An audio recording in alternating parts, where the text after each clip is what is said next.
Evening বন্ধুরা, আজকে সন্ধ্যার সময় আমি নিয়ে চলে এসেছি ফিশ কাটলেটের রেসিপি। চলুন বানানো যাক। বেশি কথা না বাড়িয়ে তাড়াতাড়ি চলে যাই। ফিশ কাটলেটের জন্য চাই ধনেপাতা কুচি, পেঁয়াজ কুচি, কাঁচা লঙ্কা কুচি, লেবু, আদা বাটা, রসুন বাটা, তারপর একটা মিক্স ভাজা মশলা একটা, আর যে ব্রেড ক্রামস, আর এখানে মাছ সিদ্ধ করে তার কাঁটাগুলি ছাড়িয়ে রেখেছি, আর আলু সিদ্ধ করেছি, আর এটার মধ্যে দিয়েছি চিনি। চলুন সবগুলি একসাথে মিক্স করে নিই। প্রথমে দিয়ে দেব এটার সঙ্গে একটু লবণ, তারপর দিয়ে দেব আদা বাটা।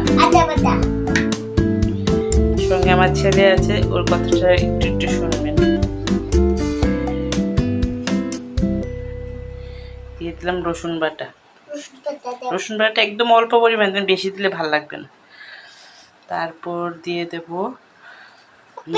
পেঁয়াজ কুচি। ও ভীষণ খুশি, এরকম ভাজা বড়া খেতে ও ভীষণ ভালোবাসে, তার জন্য ও ভীষণ খুশি।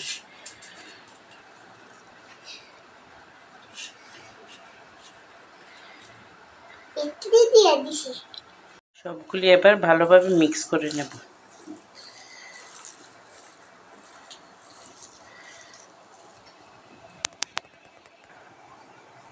সবটা ভালোভাবে মিক্স করে নিলাম। এদিকে ডিমটা ফাটিয়ে নিলাম। এবার সবগুলি একটু একটু করে শেপ করে করে বানিয়ে নেব। এরকম সার্কেল বানানো, সার্কেল বা রেক্টেঙ্গেল বা যেরকম খুশি বানাতে পারেন আপনারা। দেখুন এইভাবে আমি একটা আলাদা আলাদা করে বানিয়ে নিয়েছি। আপনারা চাইলে আরও অনেক কিছু করে বানাতে পারেন, কেউ মানে যার যেরকম খুশি। আমি এরকম করেছি। এবার আস্তে আস্তে প্যানটা গরমে দিয়ে দিয়েছি। তারপর তেল দিয়ে আস্তে আস্তে আমি কোডিংটা করছি। কোডিংটা আপনাদেরকে প্রথম দেখাচ্ছি কীভাবে করতে হয়।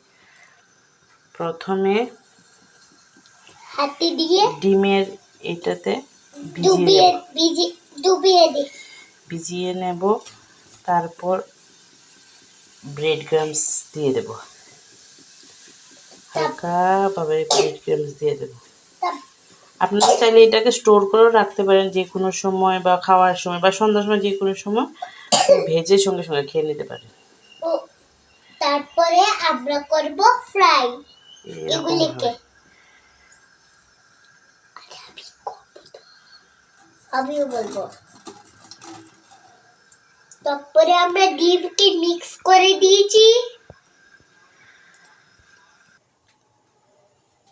তেলটা এখন গরম হয়ে গেছে, আমি আস্তে আস্তে দিয়ে দেবো এগুলি।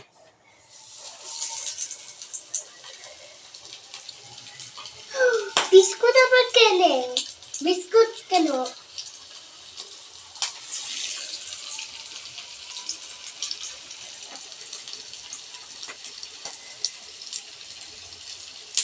মা বিস্কুট আবার কেনে?